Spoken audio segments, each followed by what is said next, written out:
We are driven by our public service mission to provide opportunities for exploration for everyone. We are East Tennessee PBS.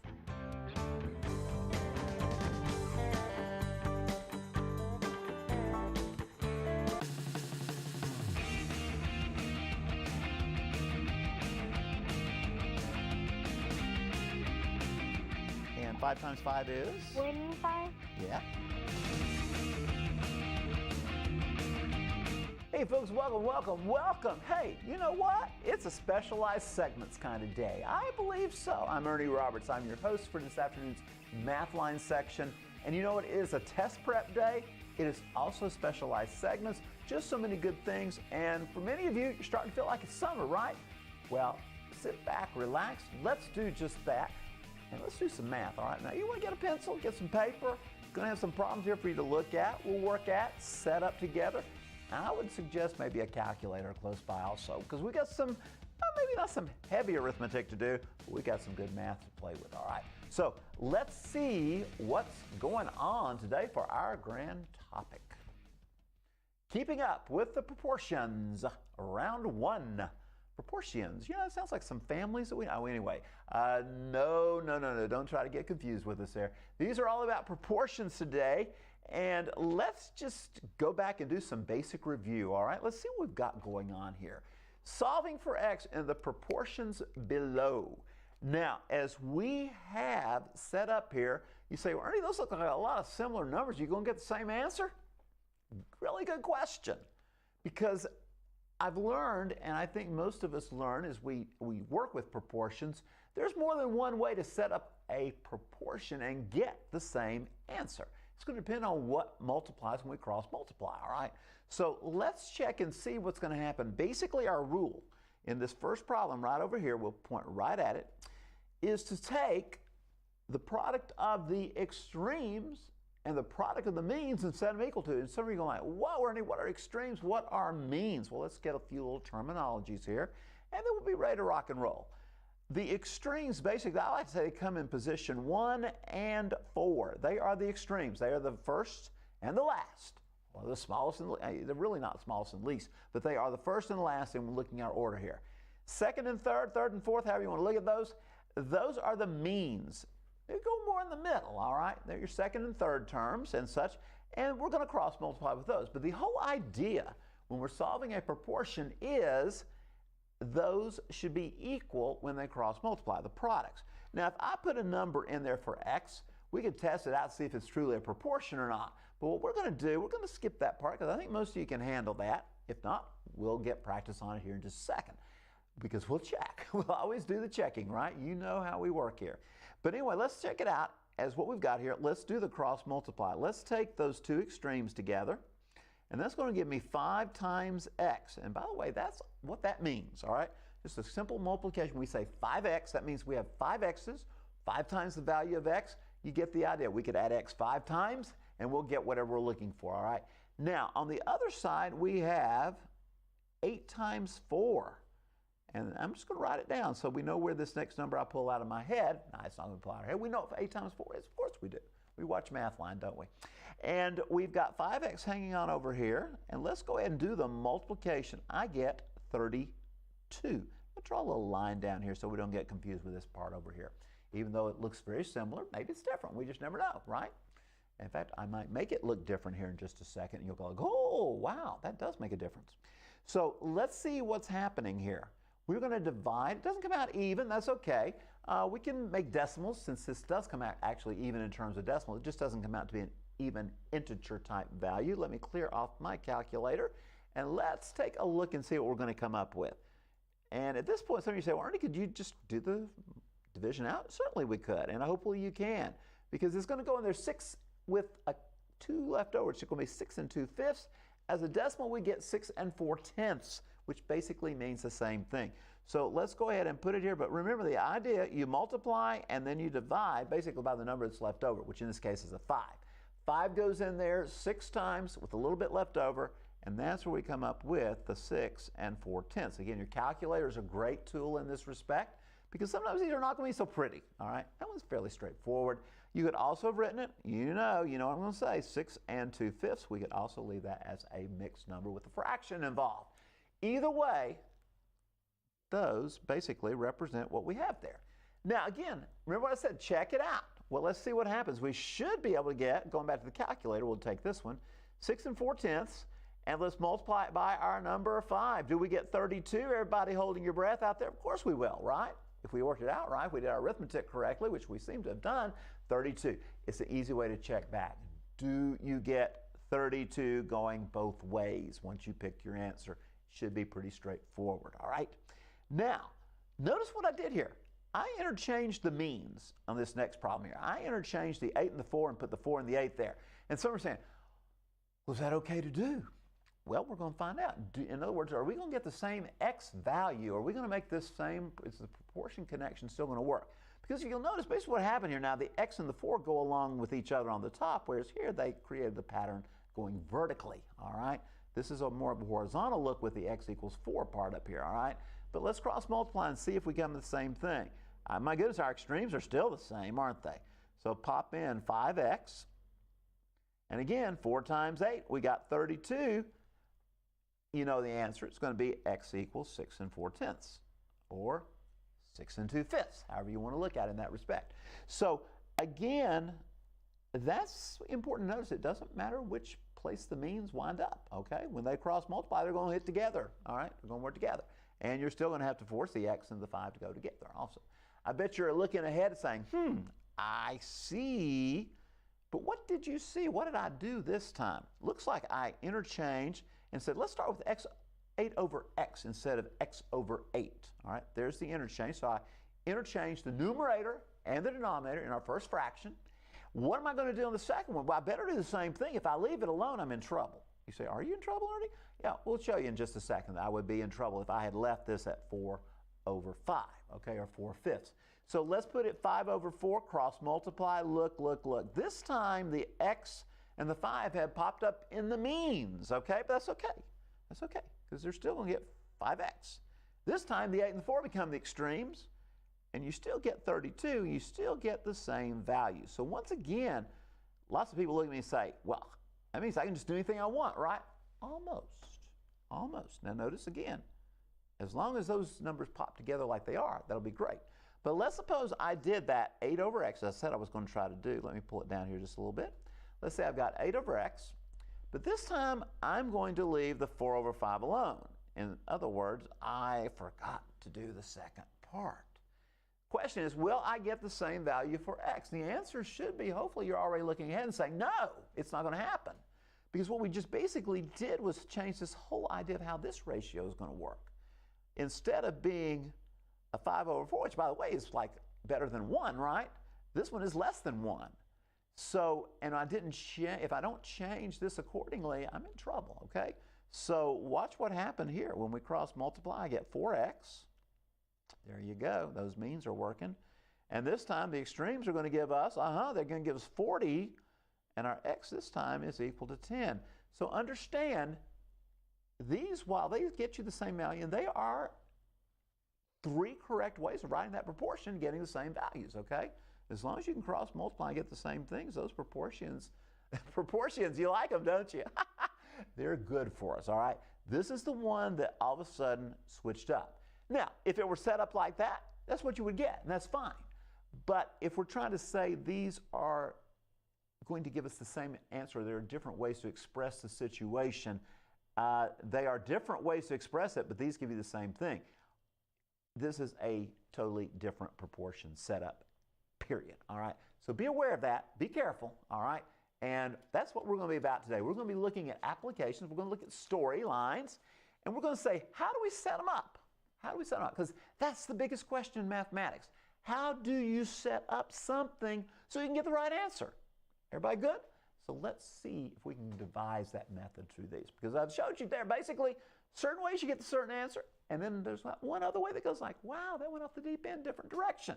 So let's see what we've got here. Let's look at Trey biking 54 miles, averaging 4.5 hours each weekend. All right, so he's out there doing a lot, spends a lot of time biking. I'm assuming that is with the good old goodness, on the bike that you ride and you pedal versus the one that goes go, go, go, all right? So we're going to play that route, all right? But here's the deal. We're going to set up a proportion that's going to relate what we're dealing with here. Now, you know what I'm thinking about? I'm thinking about miles per hour. How about it? Miles per hour. Now, I'm going to tell you something. If you will keep your pattern going the same, in other words, we said miles per hour, and we're going to put in some numbers here in just a minute, so don't get too excited. Over here, you got to keep the same pattern. If you decide, I'm going to go hours per mile, well, that, or time per mile or whatever, that's fine, but that's not what we set up. You've got to keep it going in the same direction, okay? If you change directions in the middle of this thing, you're going to be in trouble and you're not going to get a valid answer, and it's not going to make any sense, to be honest, all right? So let's go with the numbers we've got, and I'm going to put a 54, and I'm going to put a 4.5, 4.5 hours, okay? Over here, I want to know how many miles if he keeps the same pace. By the way, we're going to keep the same pace. We're not changing this rate of change, okay? This rate's going to stay the same for here on the left side as it is for the right side. And what do we got? We got hours, right? So put a 6 right in there. You know how many miles? I don't know. Let's put an M there, all right? We don't know how many miles there are. So we're going to do the cross multiply game, all right? This time, notice there's your extremes at 54 and 6. They're going to kick up together. Go the other side here, and you got 54 times 6. I personally like to keep rates going equal to each other because it's very easy to keep up with, and it kind of reminds me a little bit of slope problems, which we dealt with and we deal with in our Algebra 1 world. But let's see what happens when we get through the multiplications here. Let's go ahead and multiply 54 times our 6. See what we have. So 54, multiply your 6 in. Oh my goodness. 324. Some of you are going like, ooh, that's going to be nerving. All right, so we've got 4.5 times our little letter M. Over here, it equals to 324. The question is, what happens when we divide what? Yes, 4.5 into 324. Now again, remember folks, this is a multiplication. How do we undo it? We divide. What do we divide by? The number next to the variable. All right, so let's see where that's going to take us. I'm going to go with it right here, and we're going to divide that 324 by 4.5. I hope it works. I hope it works. We hope it works. Let's see if it works. Oh my goodness, it does. It says we can get 72 miles out of that day. That's pretty good. That's very impressive. So Trey, you can do 6 hours. You're going to pick up, wow, 72, and what is those? Those are miles, okay? Nice ride. Nice ride there. Now, some of you are wondering, maybe not. Some of you are wondering, could we have done miles over miles equals hours over hours? If you keep it going in the same direction, you certainly could. So let's try just a little different pace, a little different look. We know this works, so we're going to hold it right there. But let's try it. What if we had decided to put miles over miles? So in other words, we put 54 over, don't know. We'll call it M again, all right? What goes on the other side? How long did it take us? It took us 4.5, right? For 54. Down here we've got, you got it, 6. Look what happens.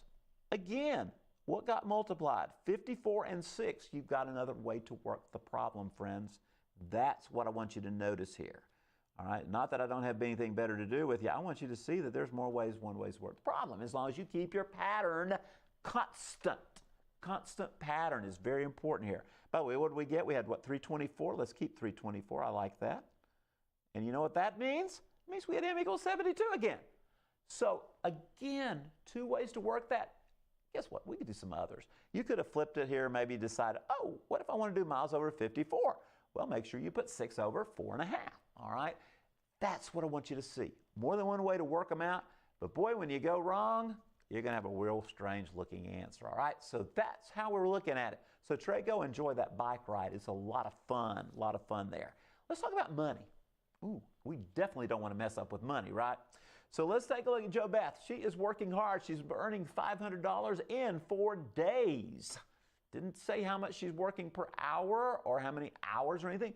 We're spreading this out over 4 days. She gets paid, looks like, well, can y'all figure it out? How much does she get paid a day? We're going to figure that out in just a second. How many days will it take her to earn this amount if she keeps the same rate? All right? And there again, I'm talking rate. Boy, you hear me talk that rate, don't you? So let's start off here. Let's just set up what this problem's about. Let's set a proportion up. Here we go. Here we go. And it looks like I'm calling, how about it? Money, payment, salary, whatever you want to look at it, over days. And I'm getting more money. And I'm going to divide it by the number of days. But you know what? The rate is what we're actually comparing here. How much money are we making a day? We should be making the same amount of money a day over here. It's just going to be different numbers that we are looking for. All right? So let's play it out here. We got 500. That is a 500. It got a little blurry there. Sorry, guys. 500 over 4 equals, all right, how much money should we want you to make? The money is $1,875 there. So we'll put the $1,875 right here. How many days does it take? I don't know, but we'll call it D for days, the number of days. Cross multiply. Now, everybody good on it? Everybody's already jumping on that cross multiply game, I bet. So let's do it. We got 500D. Remember, we take those lovely extremes together. Now let's do the means. 4 times. I'm going to put it out here so everybody remember where it comes from. All right? Now, let's go multiplication. Let me get rid of the old ones here. Thank you. Now we go to the new ones. How about it? 1,875. Don't get excited now, friends. She's not going to make that much. We have to divide it out. We're just using this number to help us out, all right? Times 4. And that gives us 7,500. You know, that's kind of good news because that's going to give us a nice indication of how long it's going to take us to get out of this thing. So guess what? We're going to divide both sides by the 500. And I think it's 15. Y'all think it's 15? Let's see. Let's let the calculator tell us for sure. 500. Because basically we're dividing 5 into 75. It will go 15 times. So what are we talking about here, everybody? We're talking about 15 days. We always like to talk context, all right? What's the context of this craziness? Now, let's take a look at this crazy context that we've got here. If we could figure out her daily rate, well, you know what? We said it'd be the same, right? So let's check it out. Let's go calculator again, just a little off the wall here. Let's see what 500 divided by 4 gives us. It gives us 125. I'm going for that. Now, don't lose me yet here. Let's take that. What did she make? 1875. And let's divide it by what? 15 days? 15 days, I believe it was. Everybody got 15 on the brain? Let's test this thing out. Are we going to get 125 again? Hold your breath. Let's see. Drum roll. We got 125 again. That's what I'm talking about. The rate. The rate. That is her daily rate. $125. That's what she's taking.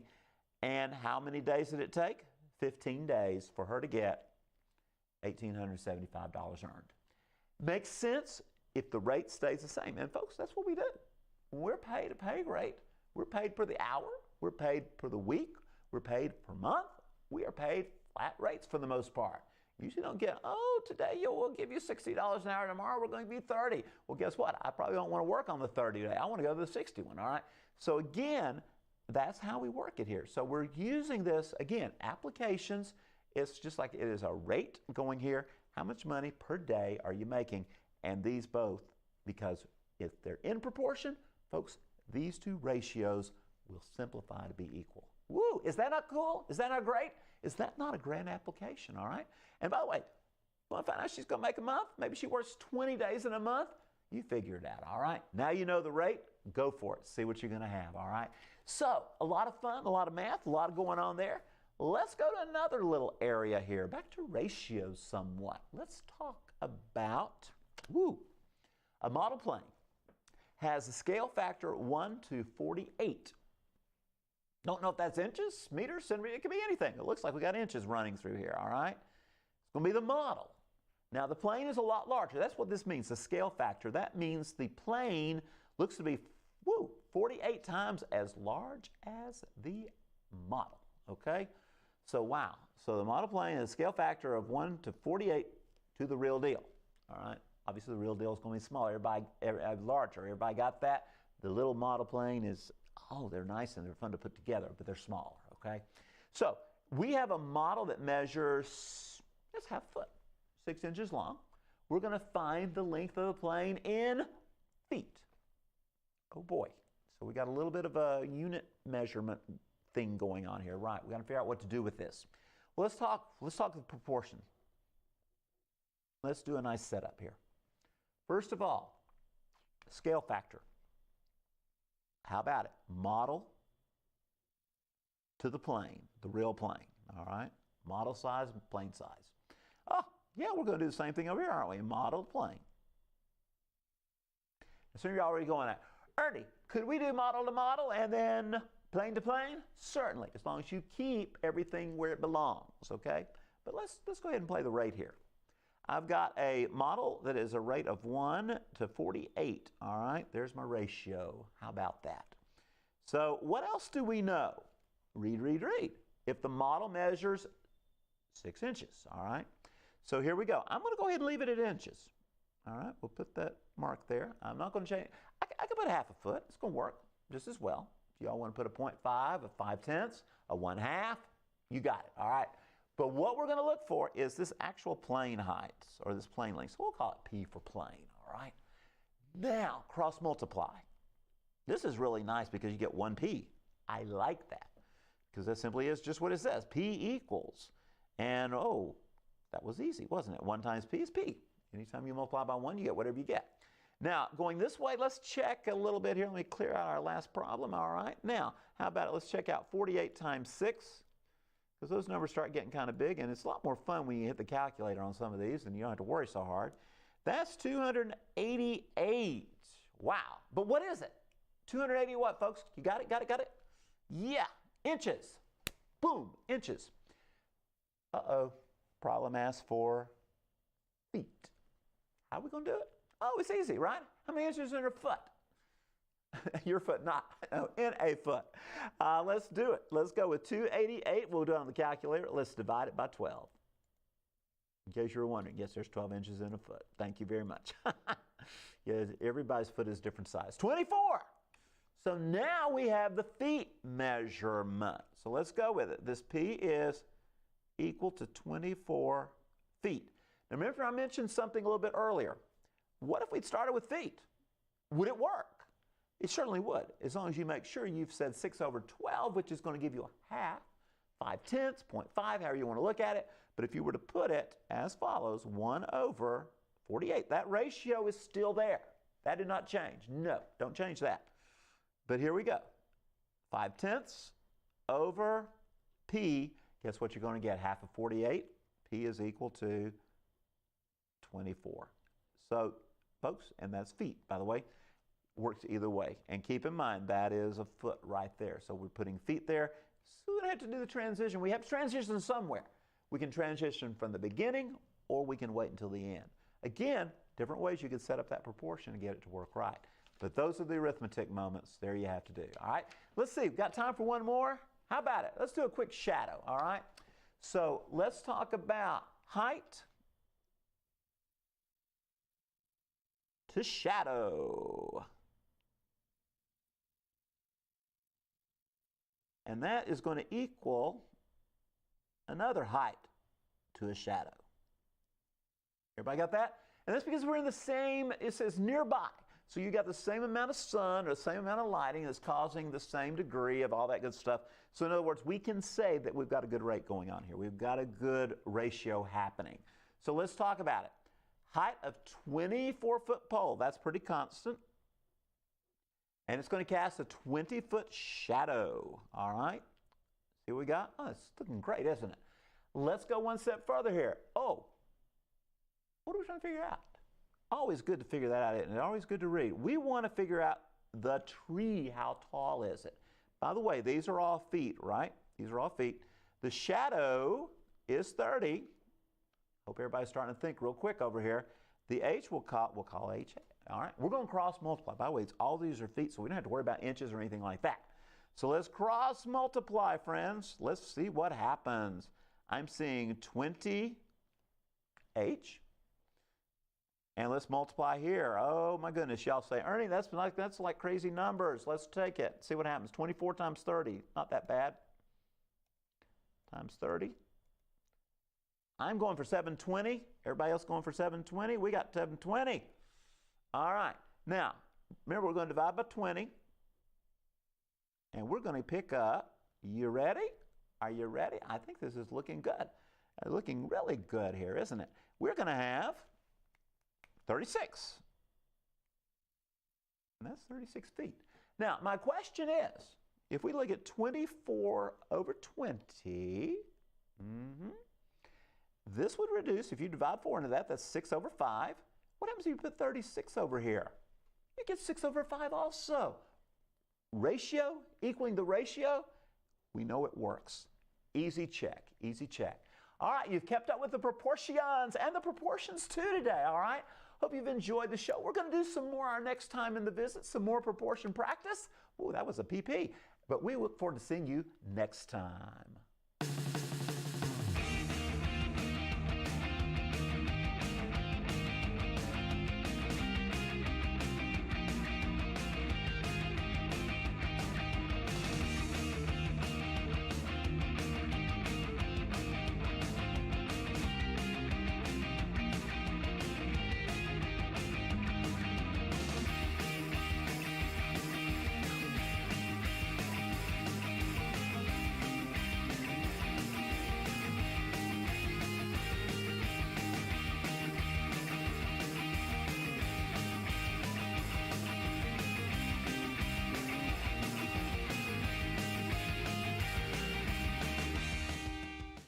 Donate your unwanted vehicle to East Tennessee PBS. For more information, visit